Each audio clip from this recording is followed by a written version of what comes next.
Bom, nesse vídeo nós vamos iniciar a parte de análise de expressão gênica.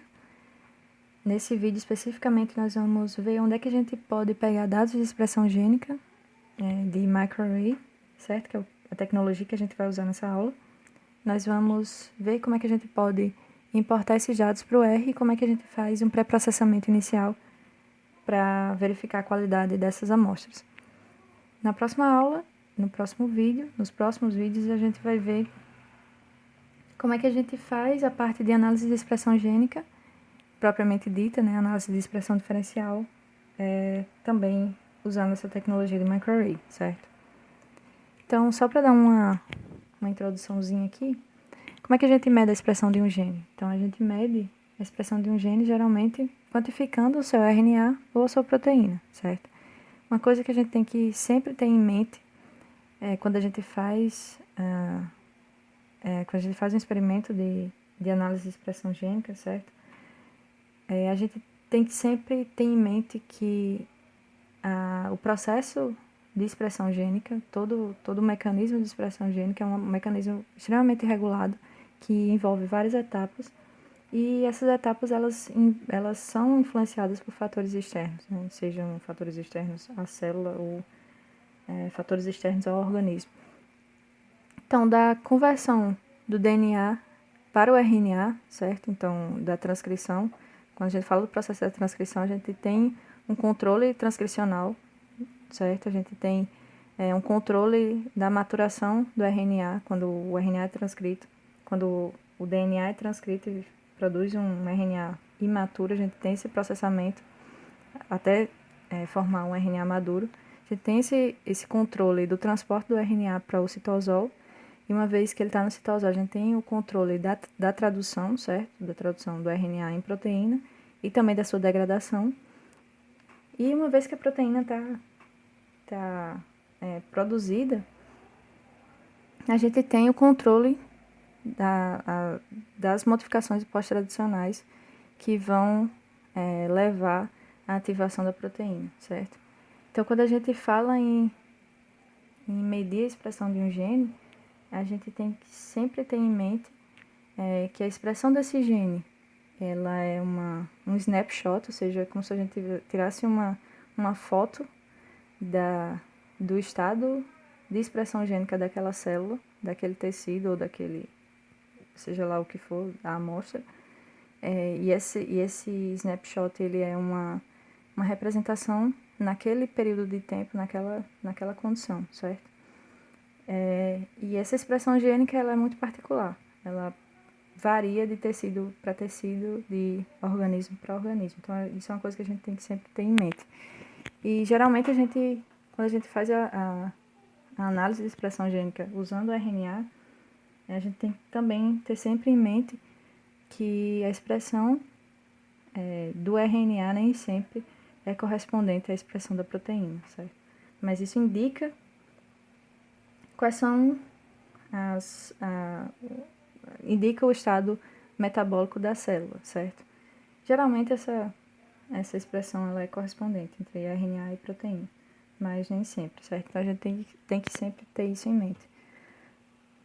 E quando a gente considera o RNA como medida da expressão gênica, certo? A gente tem que ter em mente qual é o RNA que a gente está medindo. Se a gente está medindo o RNA mensageiro, que é o que a gente vai fazer nessa aula, certo? Então a gente está pegando só uma parte de todos os tipos de RNA que existem, né?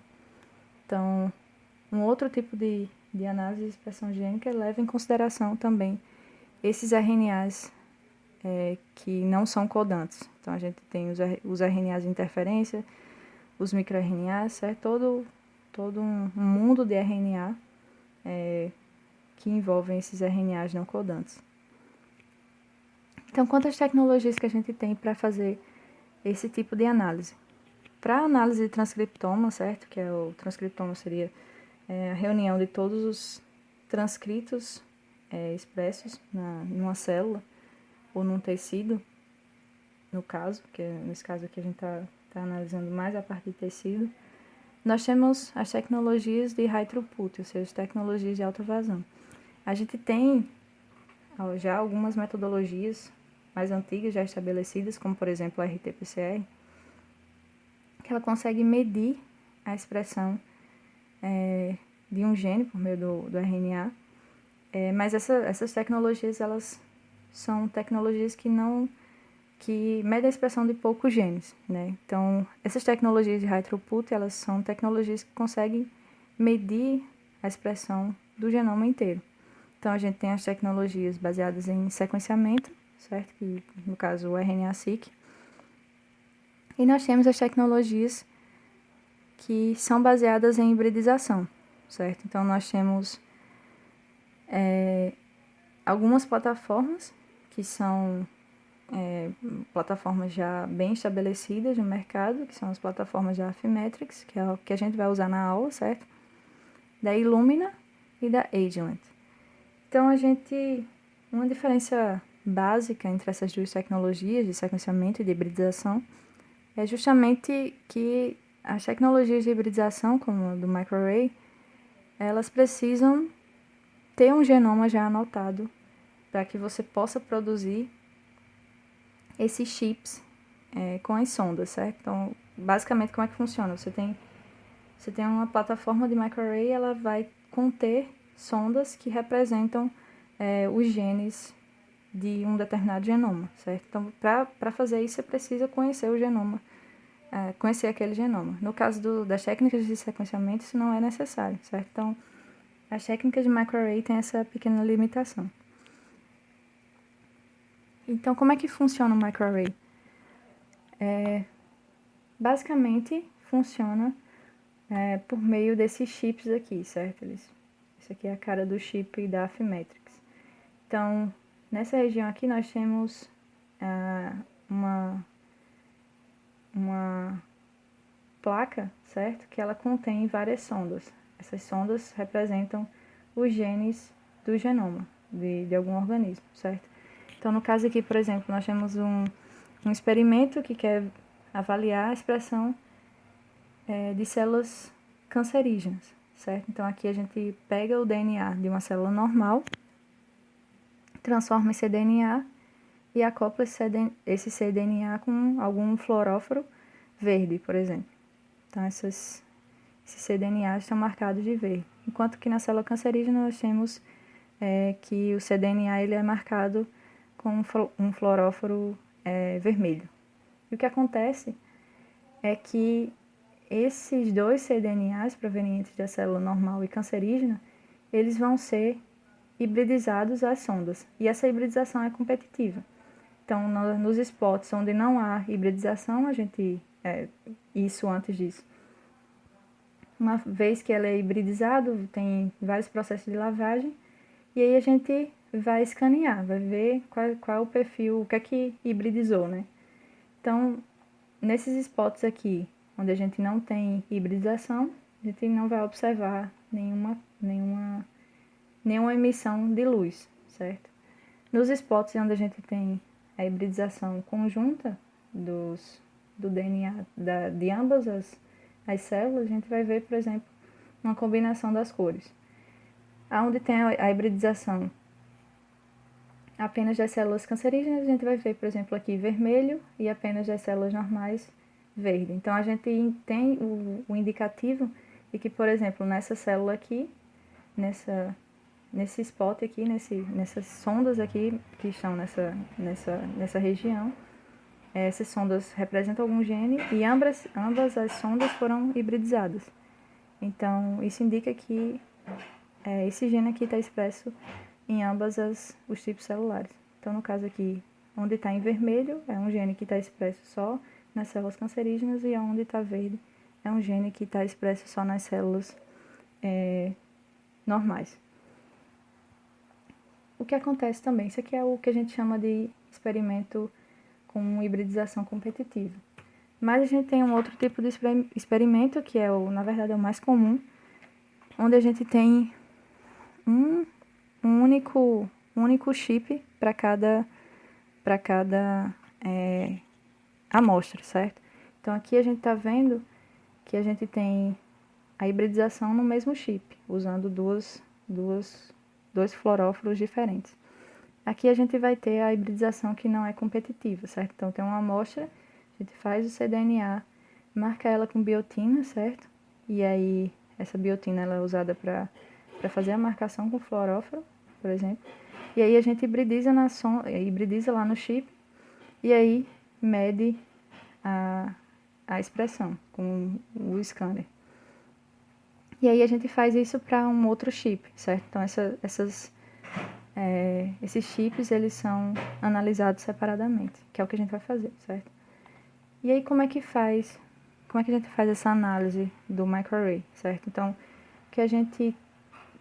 os arquivos que a gente tem lá do scanner, que a gente obtém após o escaneamento, a gente vai ter uns arquivos que a gente chama de arquivos.cel, certo? Isso para Affymetrix, cada uma das tecnologias tem um tipo de arquivo diferente e a importação para o R é um pouco diferente entre si, mas uma vez que a gente importa essas amostras, todo o pipeline vai ser idêntico para todos, certo? Para todas as tecnologias. Eu não vou mencionar as outras tecnologias aqui, a gente vai falar só sobre o microarray. Mas como é que funciona, né? A gente faz a hibridização, faz o escaneamento e a quantificação, e aí a gente obtém os arquivos .cel, certo? Que são arquivos que denotam a intensidade de expressão. E aí a gente faz um pré-processamento, a normalização, certo? E aí a gente tem a tabela de expressão das sondas. E a partir dessa tabela de expressão, a gente vai fazer as análises estatísticas para obter os genes diferencialmente expressos, ou as sondas diferencialmente expressas. E a partir daí a gente vai fazer umas análises posteriores, que a gente já viu algumas delas. Por exemplo, a gente pode fazer a parte de análise de redes, né, com o string, que a gente já viu na aula passada, ou fazer uma análise de enriquecimento funcional. E esses pipelines aqui, do microarray e do RNA-seq, eles são bastante parecidos, uma vez que a gente tem a tabela de expressão gênica, certo? Então, quando a gente obtém a tabela de expressão gênica, as análises estatísticas, elas são bastante parecidas entre si.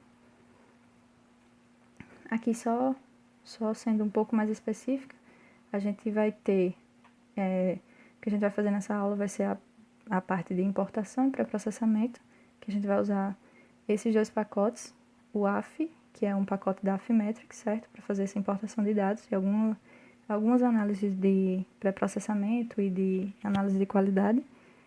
E o Oligo também, que é um pacote semelhante ao AF e também serve para a tecnologia da Affymetrix. E aí, na próxima semana, a gente vai fazer a parte de análise estatística com o Lima, certo? De onde a gente obtém esses dados? Então, a gente vai ver agora como é que a gente obtém os dados do GEO Datasets, que é um banco de dados que armazena esses dados de microarray, principalmente, mas tem muitos dados de RNA-seq, e o Array Express, que eu não vou mostrar aqui, mas eles funcionam de uma forma bem semelhante ao GEO, certo? Então, nós vamos agora ver de onde obter dados de expressão gênica. Nós vamos usar esse banco de dados GEO Datasets, que é um banco de dados associado ao NCBI que ele tem. Ele serve para isso, né, ele armazena dados de expressão gênica, não só de microarray, mas também de RNA-seq. Vocês podem colocar aí no Google, GEO Datasets, provavelmente vai ser o primeiro resultado. Então, digamos que a gente quer fazer uma meta-análise de vários datasets, por exemplo, relacionados a diabetes, certo? Então, se a gente digita aqui diabetes na busca, diabetes, a gente vai ter aqui os resultados relacionados a esse termo, certo? Então, aqui a gente pode selecionar quais são os estudos que já foram publicados ou que estão em processo de publicação, certo? Geralmente as revistas que, durante o processo de submissão de um artigo, de um estudo, as revistas, elas obrigam que os autores tornem os dados públicos e geralmente os autores procuram essas plataformas para armazenar os dados, certo? E aí eles ficam disponíveis para quem quiser baixar. E é assim que a gente vai selecionando os estudos que podem ser interessantes para nossa pesquisa, certo? Então aqui a gente, dependendo do que a gente quer, a gente pode selecionar um ou mais estudos para fazer uma reanálise. No nosso caso, hoje, nós vamos usar um dataset específico, que é o GSE 9169. No GEO Datasets, todos os experimentos eles são representados por esse identificador aqui, que é o GSE, certo? É o identificador do experimento, e aí tem um número associado a ele. Então, esse identificador é único para cada experimento. Esse é o identificador do nosso experimento aqui, 9169. E esse experimento é um experimento de expressão gênica, de análise de expressão gênica de células de neuroblastoma, que são essas células aqui, SHSY5Y, que foram tratadas com ácido retinóico por um período de tempo, certo? Então, são células que foram tratadas por 6 horas, 1 dia, 2 dias, 3 dias e 5 dias. E aí foi avaliado o perfil de expressão gênica nesses períodos de tempo, certo? Então, essa daqui é a página de cada uma dos experimentos. Então, a gente tem aqui quando foi que esse estudo se tornou público, aqui em 1º de setembro de 2009, certo? Qual é o título desse experimento, em que organismo ele foi realizado, então ele é cultura de células de humano, certo? Aí ele dá um pequeno resumo sobre o que foi esse estudo, como foi o desenho experimental dele. Isso aqui é muito importante, porque a gente precisa, como a gente está trabalhando com um dado público e foi dado de terceiros, né, a gente precisa saber como é que esse experimento ele foi feito, para saber se a gente consegue usar esse dado para os nossos propósitos. Então, isso aqui é muito importante, não só ver na página do experimento, aqui do GEO, mas também ir lá no artigo, aqui a gente também tem o link para o artigo, e ver direitinho como é que esse experimento foi realizado, certo? A gente precisa ter muito cuidado quando a gente está trabalhando com dados de terceiros, quando a gente está fazendo uma reanálise. A gente precisa saber bem direitinho como é que o experimento foi feito. Então, no caso aqui, esse experimento ele foi feito utilizando 2 tipos celulares de neuroblastoma. Deixa eu mostrar aqui. Um foi usando o tipo A, que é o do ATCC, e que é o do banco de dados de células lá o americano, né? E o tipo E, que é o europeu, certo? Então, são 2 linhagens celulares provenientes de bancos de dados diferentes, de bancos de células diferentes. O que a gente vai usar aqui vai ser apenas o europeu, certo? Esse tipo celular aqui. A gente vai pegar um subset desse experimento e aí a gente vai analisar. Uma outra coisa aqui muito importante é a plataforma, certo? Ou seja, qual é a plataforma do microarray que foi usada para fazer esse experimento. Então, como eu falei para vocês, a gente tem as plataformas de microarray da Affymetrix, da Illumina, da Agilent e outras plataformas também. Cada uma delas aqui no GEO Datasets, elas têm um identificador próprio, que é esse GPL, certo? E o número que identifica a plataforma. Nesse caso aqui da Affymetrix, dessa plataforma da Affymetrix que nós vamos usar, que é a Human Genome U, aí 133 plus 2, essa daqui ela tem o identificador GPL 570, certo? Uma outra coisa também é que aqui a gente tem quantas amostras estão relacionadas a esse experimento. Então, são 86 amostras. E cada uma das amostras, elas são identificadas por esse identificador que é o GSM, certo? E aí, o GSM é o número da amostra. Então, o GSE é o identificador do experimento, GPL é o identificador da plataforma e o GSM é o identificador das amostras. Veja que são 86 amostras. Isso aqui a gente vai pegar somente as amostras relacionadas ao banco de células europeu, certo?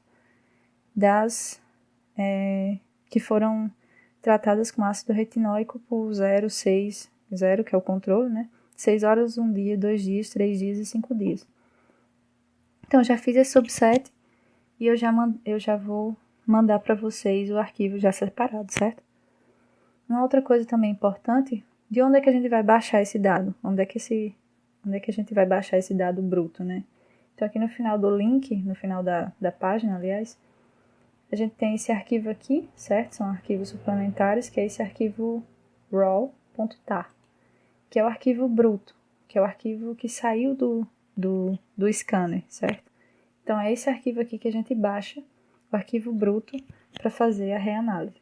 Então, além disso, geralmente, nas páginas dos experimentos, eles também disponibilizam os arquivos já normalizados, a tabela de expressão, mas não é recomendado que a gente faça isso, é recomendado que a gente faça todo o processo, desde o arquivo bruto até a nossa normalização, certo?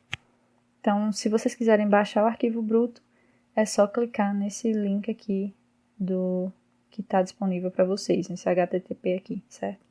E aí vocês podem baixar o arquivo. Então, o nosso próximo passo agora vai ser importar esses arquivos para o R. Eu vou deixar disponível para vocês esse arquivo e fazer o pré-processamento.